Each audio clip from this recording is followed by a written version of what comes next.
Kojo Nkansah Lilwin branche bia ban sini twam Ghana ha for now. Untimi mosini Ghana ha enyi Kojo Nkansah Lilwin emfiri da. But this time I'm talking about Kojo Nkansah Lilwin as a movie producer. I say me sini na me twa no nyi sika na me pe o. Nyi sika na me pe. Me say me din Kojo Nkansah Lilwin no every level esa kwa another level. Na tenase biom. No title movie say A Country Called Ghana. E go viral the whole world. All because of Caster oye yenti. So movie Country Called Ghana. That movie awards are winning. So Kojo Nkansah Lilwin, I'm doing this video personally. I catch us information nyane chese Ghana for say o mafio. Keka ho. They say we but nya kan say obesha ho dey. They are solidly behind you.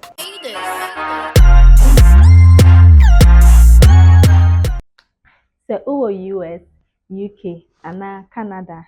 Na se opese wo send ska ema wabusuafo ewo Ghana. You see Lemfi. Ani Lemfi. Ewo Lemfi so no. Se wo send ska ma wabusuafo a secure. Ena ye was 0 transaction fees. Ani 0 transaction fees. Enti fa Lemfi send ska ema wabusuafo wo Ghana. Na Lemfi so there ye exchange rate na any the best on the market.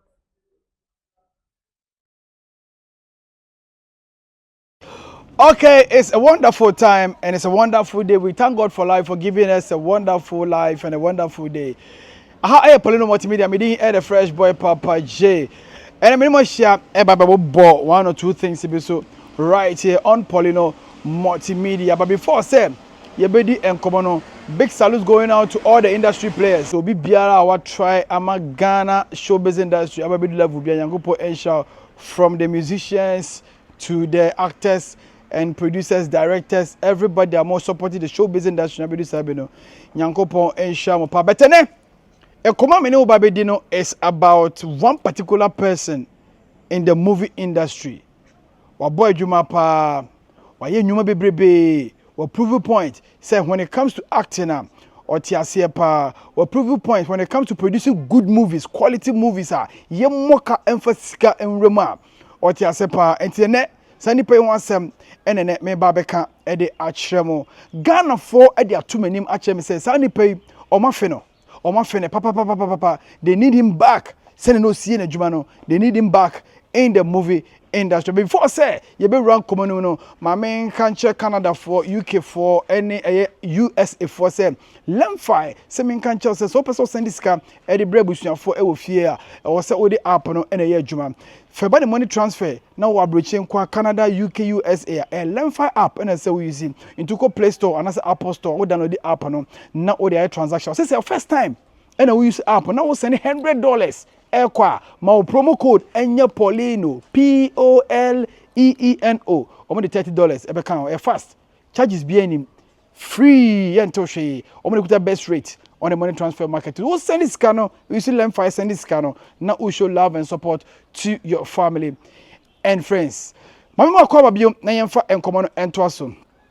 Enemi gina ha Abranti and Emijinaha and as actor Mijinaha Bekan Wasem, Kojo Nkansah Lilwin, the CEO of Wheezy Empire and the proprietor of Great Minds International School. Kojo Nkansah Lilwin, Abranti Bia, a banisini twem Ghana ha for now. Untimi mosini Ghana ha enyi Kojo Nkansah Lilwin emfiri. He is a very talented artist in music and artist in movie making.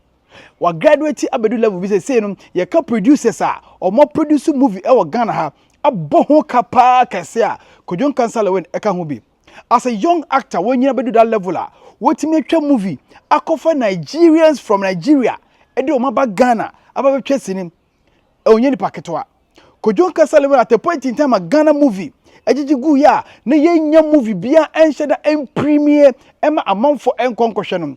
This guy took it upon himself. A produce movie, a title no Mr. President, and a couple of other movies. I know where they kept producing that.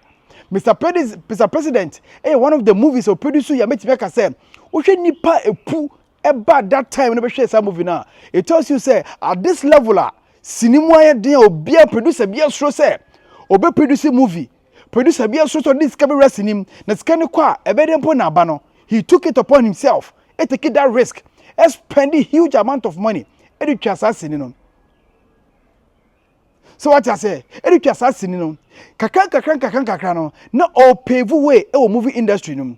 Your others are not so young with you, but this time I'm talking about Kojo Nkansah Lilwin as a movie producer, an actor, and also a musician. Assassin, from that time, wanda, or say yes or no, we need to do a lot. Or say me, sitting at me trying to use me people. Yes, can I make me dean Kojo Nkansah Lilwin every level as another level. And to assign try or something as biome. And was title movie say A Country Called Ghana. A Country Called Ghana. That movie go viral the whole world. Go viral the whole world. I'm a man 40 movie in one all because of caster. Oh yeah, yenti.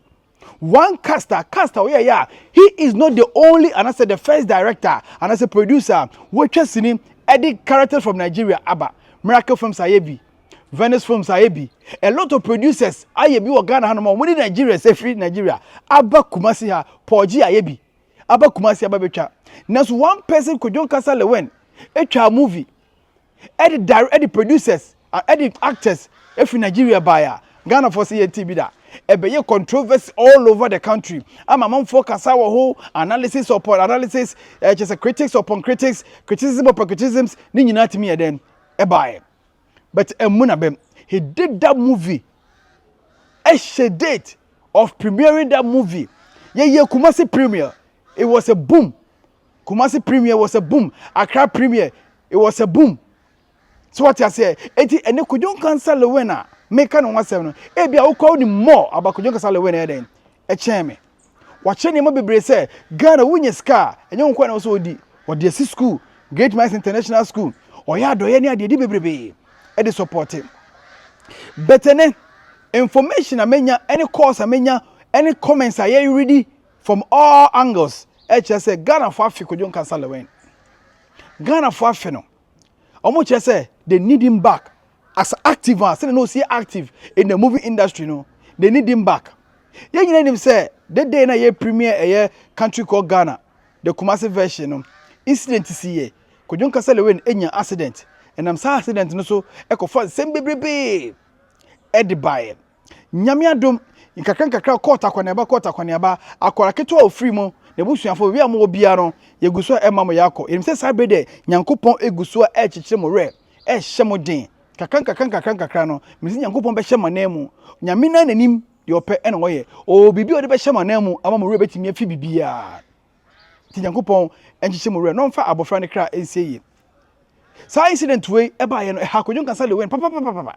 I remember sani we years matter asare ni mama years enya nya akọ se Kojo Nkansah Lilwin enya accident ye kwani enu se bia one of the gimmicks ye dey promote movies ni bia.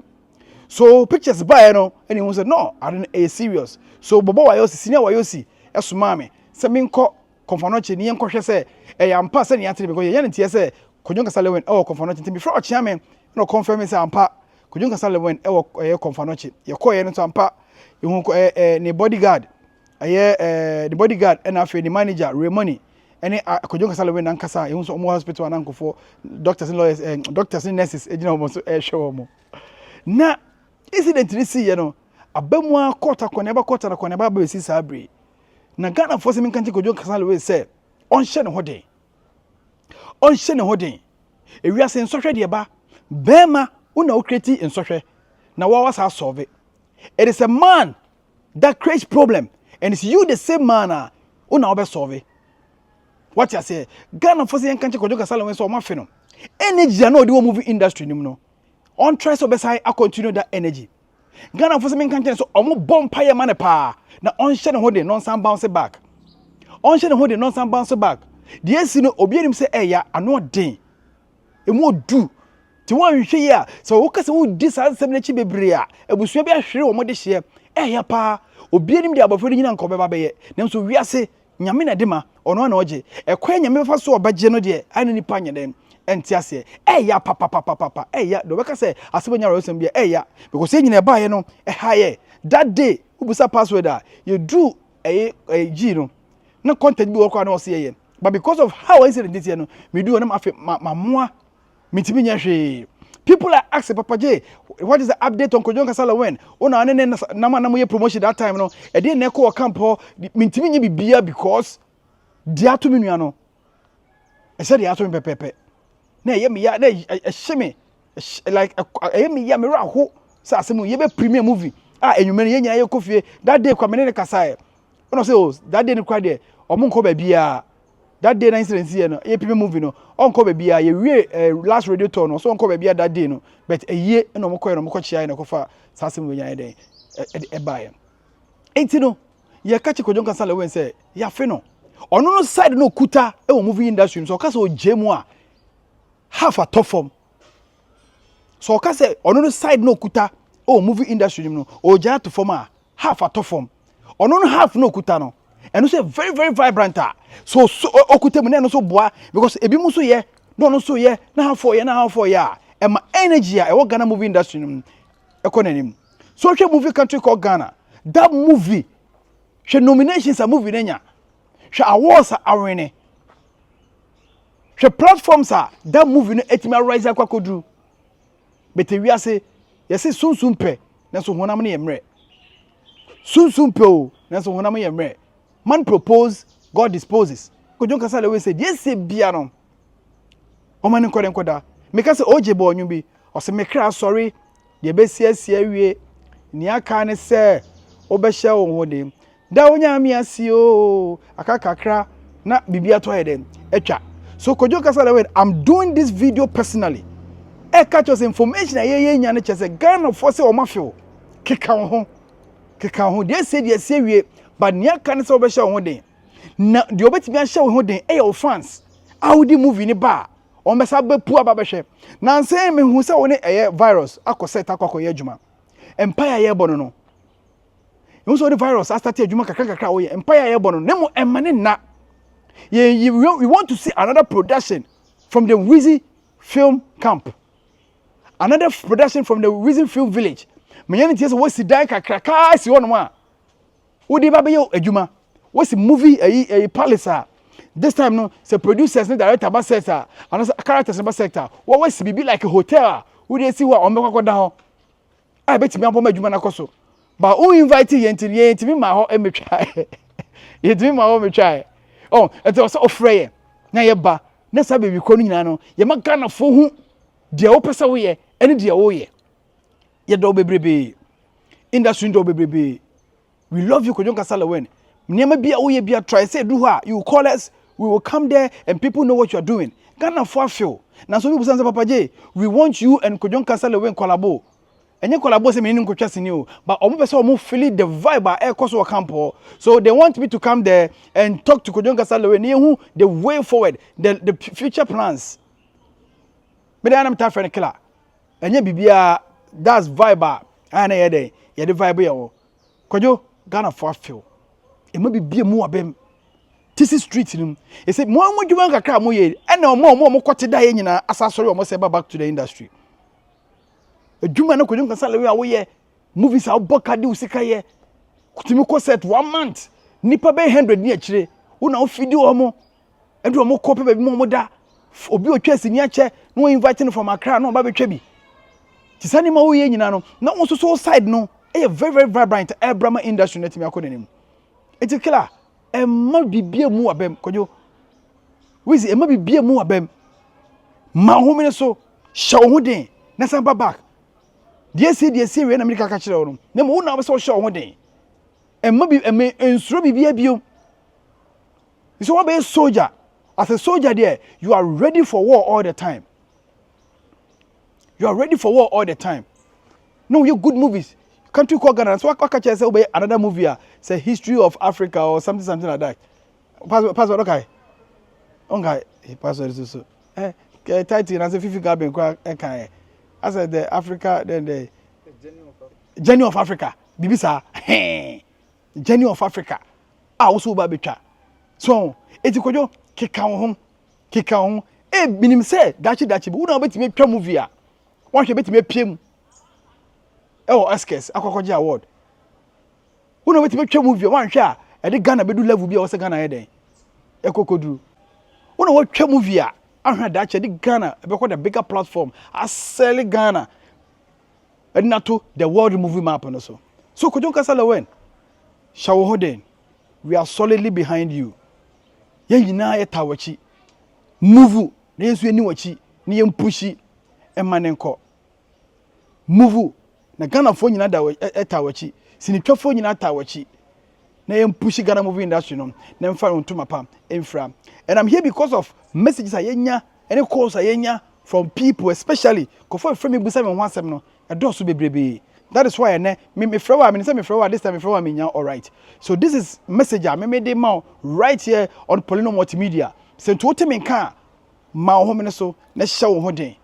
And we try say one of these days you know ye be back camp ho na ba hwe adwuma waye na ma Ghana for so ye den ehu na project the Wizzy Empire and the Ghana movie industry. Big ups going on to Bia, somebody can producers, directors, filmmakers, or Bia or industry ni mu Bia no. All the stakeholders, nyankupo nsha mu nyina na energy na mo nya mo de supporting the movie industry no. Mo nya ne sa na enkode nim. Na ye mo pa ye fanta Kojo Nkansah Lilwin na chi nyankupo nsha ne den. No man energy. Na the next bibi obeye, next production bi obeye bia no. E move to the highest level. I know say o start bibia so so a e be big impo ache je etwem no. Medin the fresh boy papa je ha Poleeno Multimedia. Password and handle camera direct BBR. Make sure I say call Angie's Boat Films. Angie's Boat Films on YouTube.